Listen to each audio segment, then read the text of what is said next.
Okay, maybe we should get started. I'm Andrew Demers, Communications Director here at the New Hampshire Insurance Department. And joining me today is Deputy Commissioner David Betancourt, our Director of Life and Health, Jason Dexter, and Victoria Fowler, who is in charge of Life and Health Compliance, or Form Compliance, I believe, right? That's your title? Fantastic. So we're glad that you could join us today as we chat very briefly about life insurance. Obviously, September is Life Insurance Awareness Month, and so we know that members of the public and our licensed agents have some questions, and we're happy to share a little bit of information for you. We'll start this off by introducing DJ Betancourt, but before I do that, I just want to ask anyone that has questions, by all means, we're happy to get to those. Please type your question into the chat box, and we will address those at the end of the session here. So without further ado, I'll turn it over to Deputy Commissioner Betancourt. Well, thank you very much, Andrew, and good afternoon. So as Andrew said, my name is DJ Betancourt. I have the pleasure of serving as the Deputy Commissioner of the New Hampshire Insurance Department, and I want to thank everybody for joining us this afternoon for our monthly webinar series. So as was mentioned, September is Life Insurance Awareness Month, and insurance commissioners across the country are working hard to push this issue to the forefront with the goal of improving insurance literacy for consumers. But why the specific focus on life insurance? Well, the statistics bear out the importance of giving this particular coverage special focus. Because while approximately 70% of Americans say that they understand the need to have life insurance coverage, and by the way, that number has only increased since the COVID-19 pandemic. The reality is that only 48% of Americans, 48% of Americans remain without life insurance. And of those, 42% of Americans say that they would face significant hardships financially within 6 months if the primary wage earner in their family were to pass away unexpectedly. And so given this, we understand the impact that this has on families, and we understand that the demands, the financial demands on our lives can be significantly helped by making sure that we have appropriate life insurance coverage. Things from our mortgage to childcare costs to weekly grocery bills, we all appreciate the fact that life comes with many expenses. And so we all understand that we want to make sure that we take care of our loved ones in the here and now. But many people don't consider how those individuals would manage if the unthinkable were to happen. And for difficult for us to think about and talk about, it's incredibly important. So today we have two subject matter experts from here in the department to cover some of the basics of life insurance. Things from the different kinds of coverage that are out there to the various considerations that consumers should consider in choosing a product. However, in the end, we want to provide the same advice that we give on these webinars and when we work with consumers, and that is always consider working with an independent agent or an agent from a company who can sit down with you and hear about the particular needs of your family. Someone who can sit down and appreciate the financial dynamics of your family so that you are getting the appropriate coverage that is going to work for you and your family. I'll have some additional information to share at the end of the presentation this afternoon, but I want to invite our team into this conversation and get started with today's presentation. So I'll turn it over to Jason Dexter, who leads our Life and Health Division. Thank you, DJ. That was a wonderful introduction. I appreciate it. Again, my name is Jason Dexter. I'm the Director of Life and Health here at the department, and we just wanted to give some information, really consumer focused for the purposes of today. And I have Tori Fowler is going to walk through a presentation for us. Go ahead, Tori. Thank you. Great. Thanks, Jason. Andrew, are you going to be pulling up the slides, or how does that work? I can do that if you like, and then you can tell me when to proceed. Or would you like to do it? I can try to do it, I guess, share my content. Yeah, by all means. Okay, let's see. Here we go.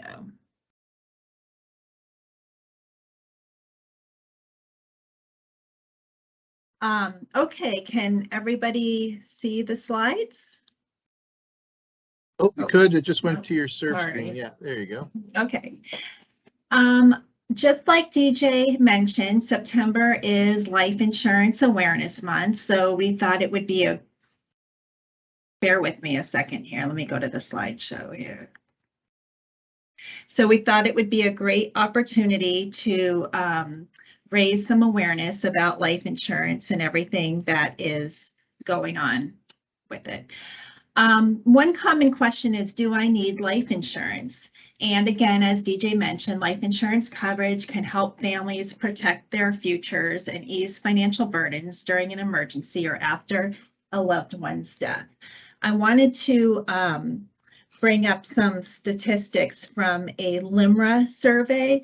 LIMRA is a worldwide research, consulting, and professional development not-for-profit trade association. They've come up with 4 common misconceptions about life insurance that I'll review with you. The first is that life insurance is too expensive. More than half of Americans overestimate the cost of life insurance by as much as 3-fold. This is especially true for younger generations. In reality, the cost of term life insurance for a healthy 30-year-old is about $170 per year. Yet 43% of millennials estimate it to be more than 6 times higher at a cost of $1,000 a year. This misperception about cost, coupled with prioritizing other financial needs, puts families needlessly at risk of financial hardship should a wage earner die unexpectedly. A second misconception is that my workplace life insurance is enough. Many people receive life insurance through their employers. 1/4 of American workers believe the coverage they get through their work is enough. The median life insurance coverage offered at the workplace is usually either a flat sum of $20,000 or 1 year's salary. 54% of U.S. households rely on dual incomes, and for many, losing one income could be devastating to the household finances. According to the survey, 44% of families would face financial hardship within 6 months, and 25% would suffer financially within a month. So again, this webinar is about education, and it's important that people understand that they need to inquire about any life insurance they receive through their employers so that they can make the best decision for themselves and their families. A third misconception is that it's just too difficult to buy life insurance. They may have heard stories about people having to go to the doctor or pass certain tests. 54% of uninsured Americans say they have put off purchasing coverage because they don't know what to buy or how much they need. And less than 1 in 3 consumers say they are very or extremely knowledgeable about life insurance. This lack of knowledge can deter people from taking action. While working with an agent can help, 6 in 10 Americans don't work with a financial professional. And finally, the last misconception is that I don't need life insurance until I'm older. Younger consumers who do not yet have a spouse or partner or dependents may believe they can put off buying life insurance. However, in reality, life insurance is significantly less expensive for the young and healthy. Buying a policy can protect their financial future and the financial security of their loved ones. 4 in 10 insured consumers wish they had purchased their policies at a younger age. So that shows us some of the different misconceptions that can revolve around life insurance and whether or not somebody needs it. So moving on, there's different types of life insurance products, and they can be very, very confusing. So we'll start with the basic term life. Term life provides a defined amount of defined benefit of coverage for a defined length of time. So essentially somebody could buy, a $100,000 policy that would cover them for a term, let's say 20 years. And at the end of that term, the policy ends and goes away. That's the most basic type of life insurance. There are many others, including what's called permanent life insurance. Now, permanent life insurance offers lifelong coverage with a cash value component. This means that a portion of your premium dollars are placed into a cash value account, and the sum grows over time on a tax-deferred basis. Universal is another step forward. Universal offers flexible premiums. So this means you don't pay the same amount each month or each term necessarily. You can raise or lower the amount you pay into the policy as you see fit.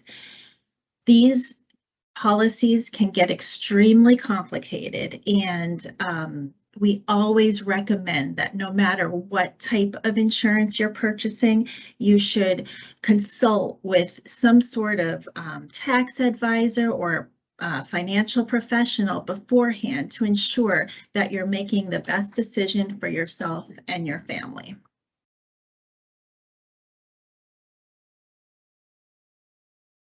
I wanted to talk a little bit about beneficiaries. I'm sure that word gets thrown around a lot, and some of you, may not understand what exactly it means. A life insurance beneficiary is a person that will be paid a certain amount of money upon your death. Now, beneficiaries generally can be changed.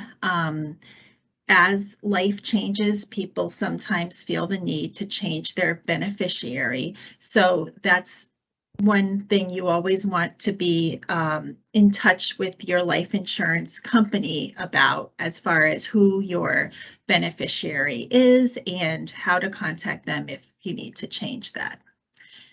New Hampshire does offer, the New Hampshire Insurance Department offers a policy locator service. So if you believe that you may be a beneficiary, however, you're not sure as to what the company name is or any sort of details about that policy, you can certainly go to our website and find information on the NAIC policy locator service. Our consumer department can also help with that, and I do provide information about them at the end of this slideshow.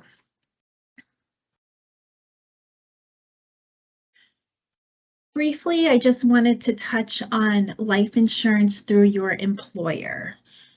Like discussed previously, many companies offer group life insurance to their employees. Sometimes this is automatic, and sometimes the employee must elect for it. These are great benefits that employers offer. However, sometimes issues can arise when somebody maybe leaves their job or the life insurance benefit is terminated for some reason. Two potential options in that case are called continuation or conversion.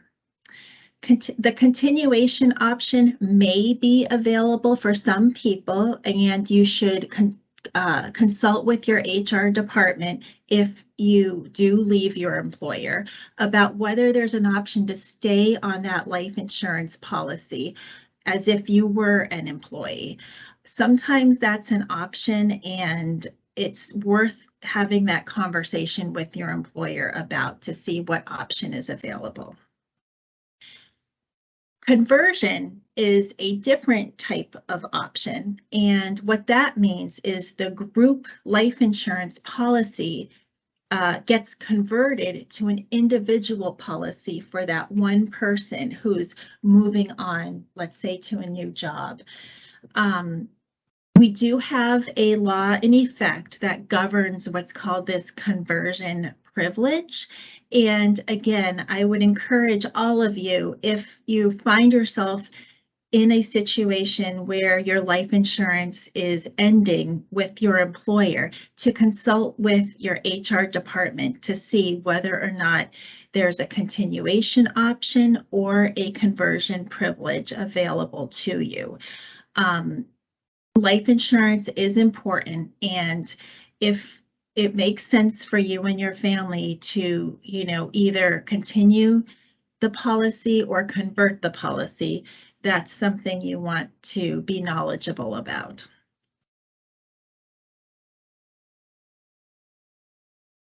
Here are some resources.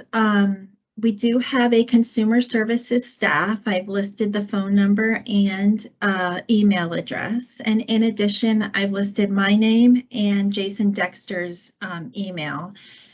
Feel free to follow up with us if you have any questions, and we'll be happy to help and point you in the right direction however we can. Thank you. Tori, Okay, thanks. Sorry, go ahead. Welcome. No, that's fine. So thank you so much, Tori and Jason, for the presentation today.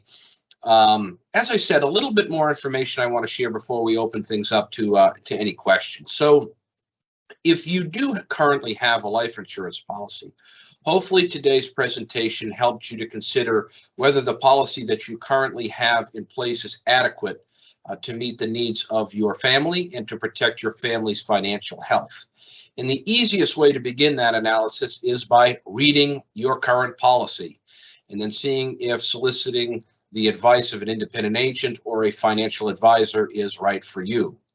For those of you who have watched our previous webinars, you know that I bring up this point frequently, but it bears repeating, and that is that understanding your policy is absolutely essential. Our consumer division here at the department receives approximately 5,000 calls every year. And of those calls, only about 15% of them turn into formal complaints against their insurance carrier. So what are the rest of those calls about? Well, the rest of those calls are from consumers who have questions or need clarity about their policy. Now, look, I think we all appreciate the fact that insurance can be incredibly difficult. In fact, the tagline of our department is, insurance is complex, we are here to help. And we do have resources here at the department and a fantastic consumer division that can help people better understand their coverage. But waiting to read your policy when an event has occurred in which you need to file a claim brings challenges. You don't want to have the challenge arise and be trying to understand and reading your policy for the first time. Because when a consumer reaches the point where they need to file a claim, it almost certainly means that something bad has happened.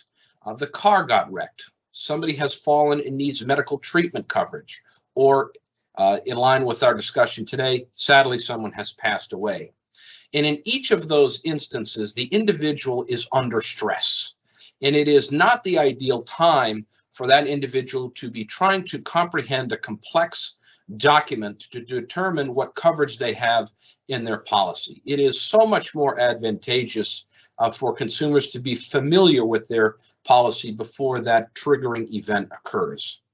So the takeaway from this is to please take some time to read your policy and then consider whether the current provisions in that policy match up with the information that we've provided today, or again, some of the details of your life that may make it more appropriate to consider making adjustments to your coverage.